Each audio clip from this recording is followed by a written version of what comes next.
तो हेलो बच्चों, आइए आज के क्लास में 12th क्लास के एक महत्वपूर्ण फिजिक्स के टॉपिक पर चर्चा करने वाला है। एक समानांतर बाह्य क्षेत्र में द्विध्रुव की स्थितिज ऊर्जा। मतलब इसमें हम लोग क्या देखेंगे कि एक समानांतर बाह्य क्षेत्र में विद्युत लाइन ड्रॉ करेंगे और उसमें किसी ऑब्जेक्ट को घुमाएंगे, ठीक है ना। तो उससे जो इस स्थितिज ऊर्जा बनेगी उसको निकालने वाले हैं, उसका व्यंजक प्राप्त करने वाले हैं, ठीक है ना। तो चलिए निकालते हैं। सबसे पहले हम क्या करते हैं कि विद्युत क्षेत्र के लिए एक समानांतर बाह्य क्षेत्र बना लेते हैं। निकालने के लिए सबसे पहले हम यहाँ पर एक समानांतर बाह्य क्षेत्र बना लेते हैं, ठीक है। और इसमें किसी एक ऑब्जेक्ट को यानी द्विध्रुव को रख लेते हैं, ठीक है ना। द्विध्रुव को इस तरह रख लेंगे। मानते हैं कि यह थीटा एंगल पर है। एंगल कितना है इसका? थीटा, ठीक है। और यह जो है द्विध्रुव है, मतलब द्विध्रुव का मतलब होता है दो ध्रुव। ध्रुव ए से बी तक, ध्रुव ए से बी तक। ए पर आवेश को मानते हैं हम Q1 और बी पर आवेश को मान लेते हैं हम Q2, ठीक है ना। यानी Q1 से Q2 तक निकालना है, ठीक है ना। फिजिक्स का यह महत्वपूर्ण टॉपिक। और इसमें हम क्या करेंगे कि दो ध्रुव ए और बी को यदि इस समानांतर क्षेत्र में घुमाया जाए और रोटेशन कराया जाए तो इसका इस स्थितिज ऊर्जा का मान कितना होगा, यह निकालना है हमें। मतलब कुल ऊर्जा U बराबर प्राप्त करना है, ठीक है ना। तो हम लोग निकालेंगे। सबसे पहले यहाँ पर दो बिंदु है यानी द्विध्रुव आघूर्ण है A और B, ठीक है ना। तो हम लिखते हैं कि एक समानांतर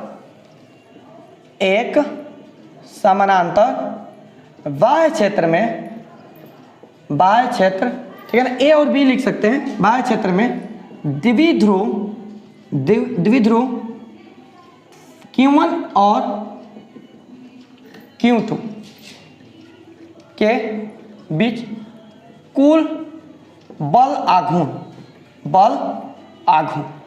अब बल आघूर्ण को हम टाउ से सूचित करते हैं। बल आघूर्ण को टाउ से सूचित करते हैं। ये टाउ का सिंबल है। टाउ बराबर PE साइन थीटा ले लेते हैं। टाउ बराबर PE साइन थीटा, ये आप लोग याद रखिएगा। यानी 2 नंबर का क्वेश्चन आए तो यहाँ पर विद्युत बाह्य क्षेत्र में विद्युत द्विध्रुव आघूर्ण की स्थितिज ऊर्जा का डिफिनेशन के साथ ये वाला चीज लिख देना है, काम हो गया, ठीक है ना, 2 नंबर के लिए। लेकिन यदि व्यंजक, अभी हम उस चीज को नहीं यहाँ पर देखें, हम यहाँ पर क्या कर रहे हैं, व्यंजक प्राप्त कर रहे हैं, यानी 5 नंबर वाले क्वेश्चन के लिए कार्य कर रहे हैं, ठीक है ना। तो P बराबर E साइन थीटा। अब ध्यान समझिएगा, इसको थोड़ा सा समझना है कि ये समानांतर लाइन है ना। और इसमें इसको हम E से सूचित कर सकते हैं, E से सूचित कर सकते हैं क्योंकि विद्युत क्षेत्र की कुल तीव्रता E से, कई तरीका से इसको लिखा जा सकता है, ठीक है ना। और इसमें जो है AB यानी ऑब्जेक्ट को रोटेशन कराना है, घुमाना है, ऑब्जेक्ट घूमेगा। तो ऑब्जेक्ट कितना भी डिग्री पर घूम सकता है। अभी हम यहाँ पर माने हैं कि थीटा डिग्री पर रोटेशन कर रहा है। मतलब थीटा कैसे बना रहा है? 3 समानांतर रेखाओं के साथ यह थीटा एंगल बना रहा है।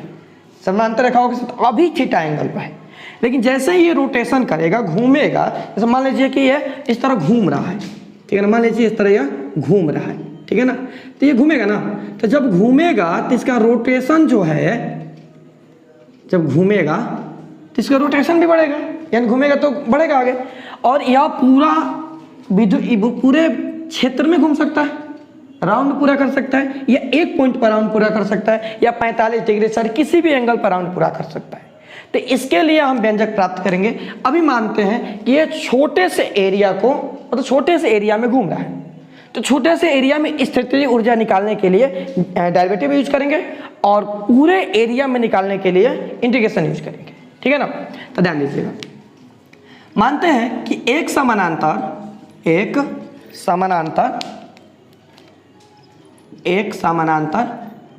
बाह्य क्षेत्र में द्विध्रुव सारा यहीं से लिख रहे हैं, अलग से नहीं लिख रहे हैं। द्विध्रुव द्वारा छोटे से भाग में स्थितिज ऊर्जा, पोटेंशियल एनर्जी, इस ऊर्जा, तो क्या होगा D, इसको हम फाई ले लेते हैं। अब फाई की हम बात करें तो ध्यान रखिएगा, फाई क्या है, तो यहाँ पर फाई जो है ना, फाई हमारा कुल स्थिति की ऊर्जा है, स्थितिज ऊर्जा है। हम फाई को ऊर्जा माने, मतलब हम फाई के स्थान पर यू लिख सकते हैं। फाई एक मापक है, मानक है, ठीक है ना। तो डी फाई बराबर हो जाएगा, डी फाई बराबर क्या हो जाएगा हमारा,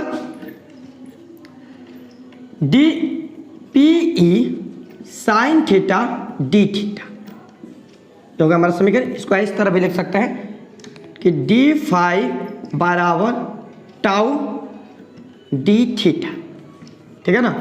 अब यहाँ पर क्या करेंगे, टाउ का मान रख देंगे, तो डी फाई बराबर टाउ का मान है P E sine theta D theta, tau का मान निकल गया ना।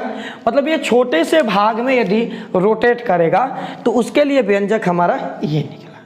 तब क्वेश्चन क्या पूछ रहा है, कुल स्थिति ऊर्जा निकालना है कि छोटे से भाग के ऊर्जा निकालना है। तो यहाँ पर कुल ऊर्जा निकालना है कि पूरे क्षेत्र में यदि रोटेशन करे, घूमे, तो उसकी कुल स्थिति की ऊर्जा क्या होगी।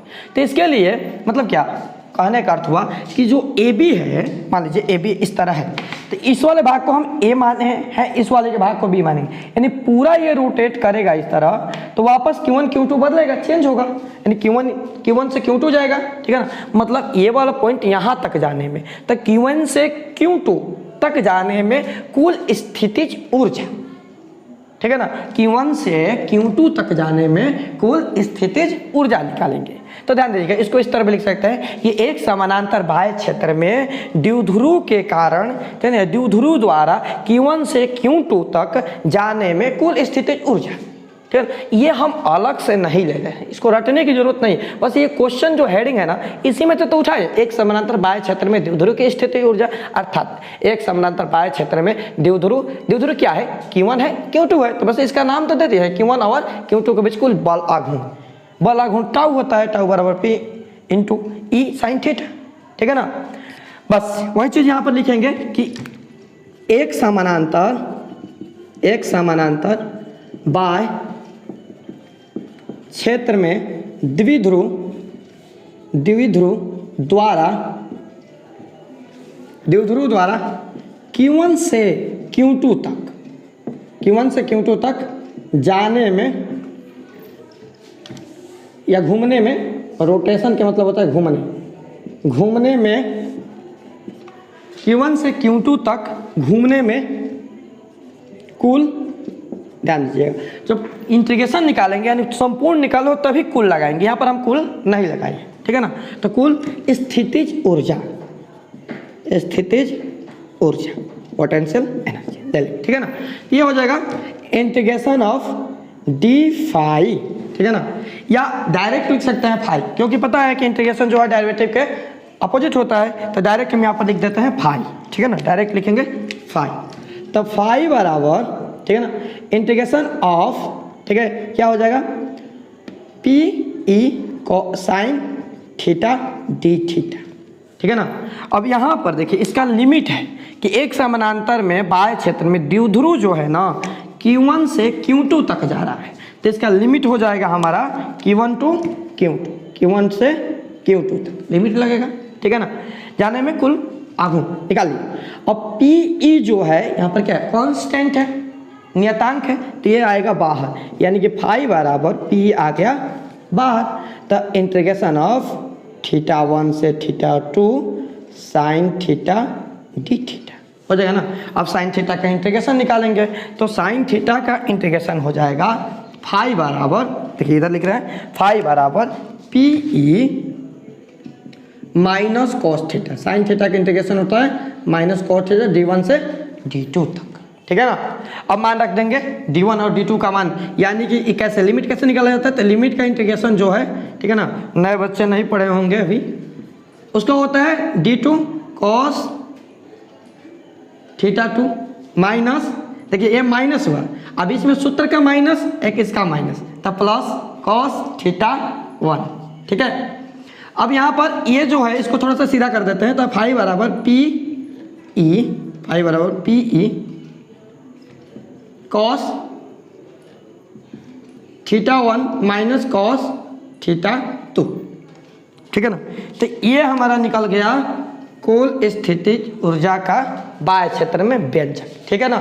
अब क्या होता है कि जो ये समानांतर क्षेत्र है और जो ऑब्जेक्ट इसमें हम रोटेट करा रहे हैं इसका एंगल 0 हो सकता है, 45 हो सकता है, 60 हो सकता है, 90 हो सकता है, एंगल कुछ भी हो सकता है। तो हम यहाँ पर क्या करते हैं कि यदि हम मान लेते हैं जैसे कि कोई एक पॉइंट है, यहाँ से एक हम ले लिया ऑब्जेक्ट और इस पॉइंट को हम लॉक करते हैं, ठीक है ना।